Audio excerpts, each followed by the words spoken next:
In an extraordinary move that is not getting nearly enough attention, Attorney General Jeff Sessions rescinded a Justice Department letter that warned state courts about the unlawful practice of forcing low-income defendants to pay fines or face jail. Courts across the country were, and many still are, enforcing these type of fees in order to generate revenue.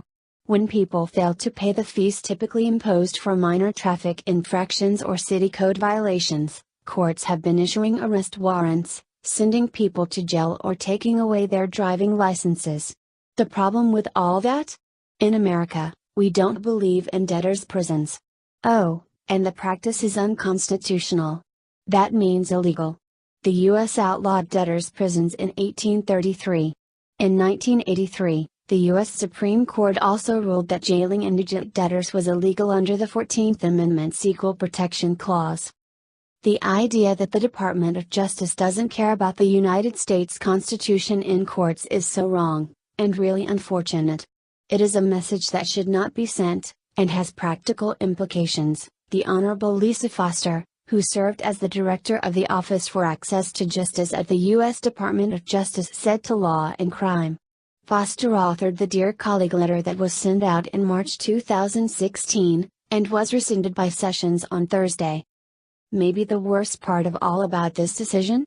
The fines and fees disproportionately impact minorities who can't afford to pay fines right away and often find themselves in jail. It's not just me saying this, there is study after study proving this. Imagine getting pulled over for failing to stop at a stop sign. You get a $100 ticket. You can't pay it right away, so your license gets suspended. Then you have to drive to work to support your family but get pulled over and thrown in jail for having a suspended license. Don't believe me? The Southern Poverty Law Center filed a federal lawsuit in 2015 alleging that the small town of Alexander City, Alabama, population 15,000, was running a modern-day debtor's prison where poor people who couldn't pay city fines were forced to sit in jail instead. The stories go on and on. Now, to be clear, the Dear Colleague that was sent last year under the Obama administration was not some kind of earth-shattering, super left-wing mandate. The letter was literally just guidance notifying local judges, prosecutors, attorneys and advocates about the law. It was a letter that state municipalities had asked for. Here are some examples of what the letter instructed. 1. Courts must not incarcerate a person for non-payment of fines or fees without first conducting an indigency determination and establishing that the failure to pay was willful. 2. Courts must consider alternatives to incarceration for indigent defendants unable to pay fines and fees. 3. Courts must not condition access to a judicial hearing on the prepayment of fines or fees. 4. Courts must provide meaningful notice and, in appropriate cases, counsel, when enforcing fines and fees. The DOJ attorneys go on to cite very well-established Supreme Court opinions like Bearden v.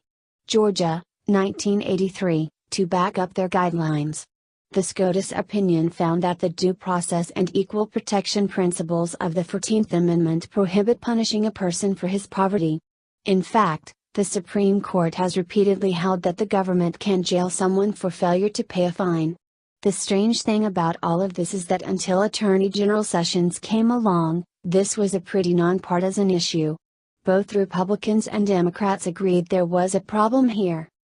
In fact, the American Legislative Exchange Council, ALEC, which is a well-known conservative nonprofit organization for state legislators, was also opposed to these type of excessive fees and fines. In their resolution against the practice they wrote, "Excessive criminal justice financial obligations can contribute to unnecessary incarceration as some studies have found 20% of those in local jails are incarcerated because of failure to pay a fine or fee, which can make it even harder for the person to obtain employment and add to the burden on taxpayers." The initial Dear Colleague letter, which has now been rescinded, was in response, in part, to the DOJ's Ferguson report, which found that police were unfairly targeting minorities, and saddling residents with fines. For example, a Ferguson woman parked her car illegally in 2007, and somehow ended up having to pay $1,000 and serve 6 days in jail. That's insane. It is tragic for the Department of Justice to retreat from concerns about and constitutional commitments to equal and fair treatment, Judith Rusnick, the Arthur Lyman Professor of Law at Yale Law School, said in an email to Law and Crime. "I think it's shocking and unfortunate," Judge Foster said.